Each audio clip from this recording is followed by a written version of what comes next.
মেলামাইনের প্লেটে খাবার খেলে শরীরে 5টি ক্ষতি হয়, এটা কিন্তু আমরা অনেকেই জানি না। আমরা অনেকেই মেলামাইনের প্লেটে খাবার খাই। মেলামাইনের প্লেটে খাবার না খেয়ে মাটির যেই পাত্রগুলো আছে সেখানে খাবার খাওয়ার চেষ্টা করবেন। আমরা অনেকেই ডিজিটাল যুগে এসে ডিজিটাল জিনিস ব্যবহার করতে করতে আমাদের শরীরে যে কী কী ক্ষতি করছে আমরা অনেকেই কিন্তু বুঝি না।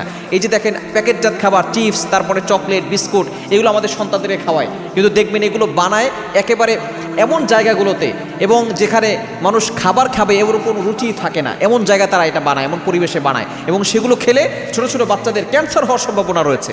সুতরাং এই প্লেট, মেলামাইনের প্লেটে খাবার খাওয়া এটা খুবই ক্ষতিকর। বর্তমান চিকিৎসা বিজ্ঞানও বলছে এখান থেকে মেলামাইনের ভিতরে কিছু রাসায়নিক পদার্থ আছে, এগুলো আপনার পেটের ভিতরে গেলে আপনার বড় ধরনের সমস্যা হতে পারে। কী কী ক্ষতি আপনার শরীরে হতে পারে? নাম্বার 1, 1 নাম্বার হচ্ছে যখন আমরা অনেক সময় দেখা যাচ্ছে গরম ভাত আমরা পাতিল থেকে বের করে মেলামাইনের প্লেটে রাখি, তখন কিছু এই মেলামাইনের যে মিশ্রিত মেলামাইন আছে এইগুলো রাসায়নিক পদার্থ এগুলো বের হয়ে আপনার খাবারটা ভাতের সাথে মিশে আপনার পেটের ভিতরে ঢুকে যেতে পারে।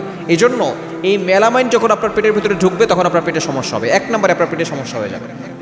নাম্বার 2, দ্বিতীয় নাম্বার হচ্ছে আপনার কিডনিতে পাথর জমে যাওয়ার সম্ভাবনা আছে।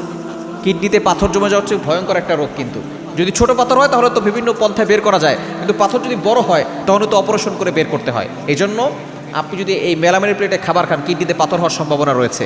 এবং 3 নাম্বার হচ্ছে কিডনিতে আরও বড় ধরনের সমস্যা হওয়ার সম্ভাবনা আছে।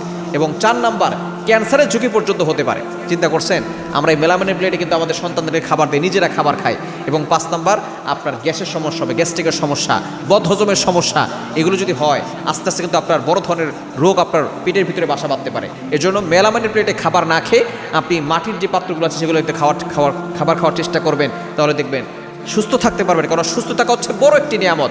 সুস্থ থাকলে আপনি আল্লাহর ইবাদত করতে পারবেন, যদি সুস্থ না থাকতে পারেন আপনার ইবাদত করতে কষ্ট হয়ে যাবে।